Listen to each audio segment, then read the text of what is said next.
Hello all. పిల్లలకి ఏదైనా fancy dress competition ఉంది అంటే అమ్మల్లో ఉన్న క్రియేటివిటీ అంతా బయటకు వచ్చేస్తుంది కదా. మా గణేష్ మండపంలో పిల్లలకైతే ఫ్యాన్సీ డ్రెస్ ఉంది. లాస్ట్ 2 ఇయర్స్ నుంచి దేవంశ్ అయితే పార్టిసిపేట్ చేస్తున్నాడు. ఫస్ట్ ఇయర్ కృష్ణుడిగా, సెకండ్ ఇయర్ రాముడిగా, దిస్ ఇయర్ థర్డ్ ఇయర్ నారాయణులాగా రెడీ అవ్వబోతున్నాడు. దానికోసం అమ్మేం ప్రిపేర్ చేస్తుంది. తన కోసం శంఖాన్ని ప్రిపేర్ చేస్తున్నాను. ఫస్ట్ కార్డ్బోర్డ్ మీద ప్రిపేర్ చేశాను.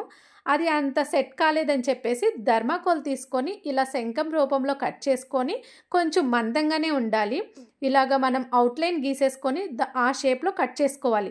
దీనికి నేను చాక్ యూస్ చేశాను, కానీ దానికన్నా బెటర్ ఆప్షన్ బ్లేడ్ తీసుకొని కట్ చేస్తే ఈజీగా అయిపోతుంది అనమాట. శంఖం రెడీ అయిపోయింది. ఇప్పుడు చక్రం కూడా ఉండాలి కదా. సుదర్శన చక్రాన్ని ప్రిపేర్ చేయడానికి ఇక్కడ నేను గ్లిటర్ ఫోమ్ షీట్ తీసుకున్నాను. దానికి ఒక ప్లేట్ సహాయంతో రౌండ్ 2 సర్కిల్స్ చేసుకున్నాను. ఎందుకంటే కొంచెం స్టిఫ్గా ఉండాలని 2 రౌండ్స్ తీసుకున్నాను.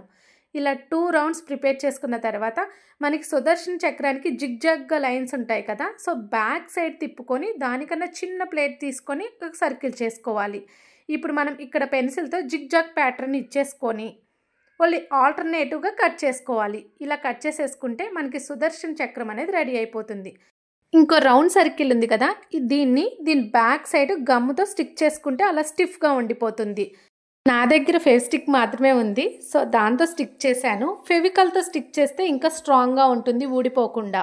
సెంటర్లో పెన్సిల్తో ఒక సర్కిల్ చేసుకొని అక్కడ హోల్ చేసుకుంటే మనం ఫింగర్ పెట్టుకోవడానికి ఈజీగా ఉంటుంది. సుదర్శన చక్రం, శంఖం రెండూ ప్రిపేర్ చేసేసాం కదా.